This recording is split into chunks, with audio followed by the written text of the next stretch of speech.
Assalamu alaikum warahmatullahi wabarakatuh.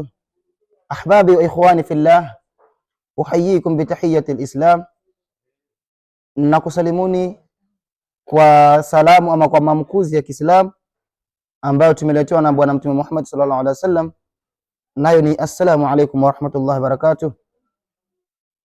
Ama baada ya salam, kwa siku ya leo tumekuletea kitabu hiki hapa ambacho kinaitwa Al-Misbahul Munir fi i'rabi juz'i amma al-kabiri, ambacho taalifu wake al-Ustadh Abshir Mgaza al-ma'ruf bi Ustadh Nyundo al-Shafi'i al-Ash'ari. I'dad wa tanzimi aliyeweza kukihariri ni nani? Abubakar Uthman al-ma'ruf bi Abanisji. Kwa hiyo kitabu hiki ni at-tab'atul ula, ni toleo la kwanza ambalo limechapishiwa katika nchi ya Canada. Naam, pia kitabu hiki kama kilivyosheheni ama kilivyosemwa hapo ni kwamba ni katika i'rabu al-misbahul muniru, taa yenye kuangaza, fi i'rabi, katika ku'irabia juz'i amma al-kabiri, juz'u amma, kitabu cha juz'u amma ambacho ni kikubwa. Kwa hapa ni juzu ya kwanza ambapo kimeweza kuanzia suratul Nasi mpaka Al-Fil. Tumechukua sura 10 tu za mwanzo za juzu amma, tukitoa suratul Fatiha ambayo tumeiweka kwa ajili ya kufuata kitabu cha Allah Subhanahu wa Ta'ala kilivyoanza na Al-Fatiha, ufunguzi. Kwa hiyo tumeanza na Al-Fatiha kisha tukaanza na suratul Nasi, tukahesabu kama ndio sura ya kwanza suratul Nasi mpaka suratul Fil. Kwa hiyo hiyo ndio itakuwa juzu ya kwanza, na juzu ya pili mpaka juzu ya tatu itakuwa ni juzu amma peke yake, itachukua juzu 3, kisha tabaraka kwenda mbele ndio itakuwa juzu moja moja. Kwa hiyo Allah Subhanahu wa Ta'ala tumeonelea tukifupishe kwanza kwa ajili ya kukifikisha katika jamii. Pia haswa hiki ni dedication na kimeweza kuandaliwa haswatan kwa ajili ya wanafunzi wanaoanza katika hii fani ya i'rabi ambao waliosoma nahau kwa uchache. Kwa hiyo kuna watu wajiuliza sasa, Qur'ani pia inairabika ama hairabiki?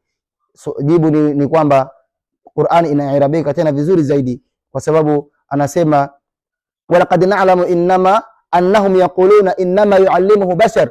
Tunajua kwamba wanasema kwamba anayemfundisha hii Qur'ani Muhammad ni kiumbe. Kulikuwa kuna Yahudi ambaye alikuwa ni katika ahlul kitabi, alikuwa watu wa ahlul kitabi. Sasa makafiri wakawa wanasema kwamba Muhammad Qur'ani yake anakwenda kuchukua kwa ule mzee.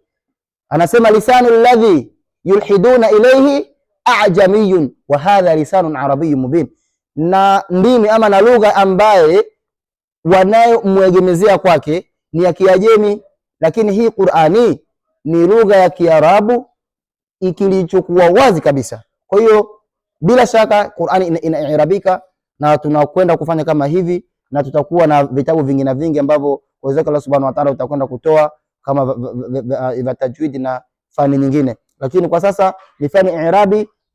Kitabu kimekaa kama hivi, na ndani nadhani ni kama ifuatavyo, kimekaa hivyo na kimeweza kukusahilishia kabisa. Hapo ni mukaddama mbele, kimeweza kukusahilishia kabisa aya ama neno litakaloirabika ama litakaloirabiwa limeandikwa juu kwa kalamu nyekundu, kisha chini kunakuwa na kalamu nyekundu neno kwa neno.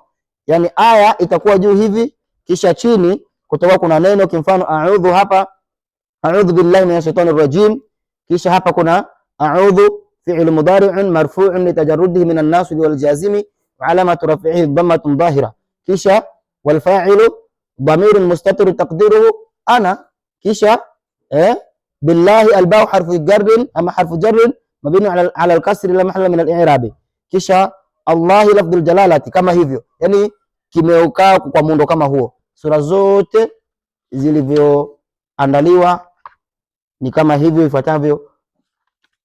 Sina cha kuongezea, inshallah ni hayo tu, ni kama hivyo mnavyokiona inshallah. Acha nikisogeze kwenye kamera vizuri kionekane kama ilikuwa kionekane vizuri kwa ajili ya kuona vizuri. Naam, wako Ustadh Nyundo, sina mengi ya kuongea. Pia namshukuru nyuma ya kamera bwana Young Masai, ambaye anaweza kutupeperushia bendera vizuri na anajitahidi sana katika kazi yake ya ukameraman. Kwa hiyo sina cha kuongezea, kitabu ndo hiki kama mnavyokiona. Assalamu alaikum warahmatullahi wabarakatuh.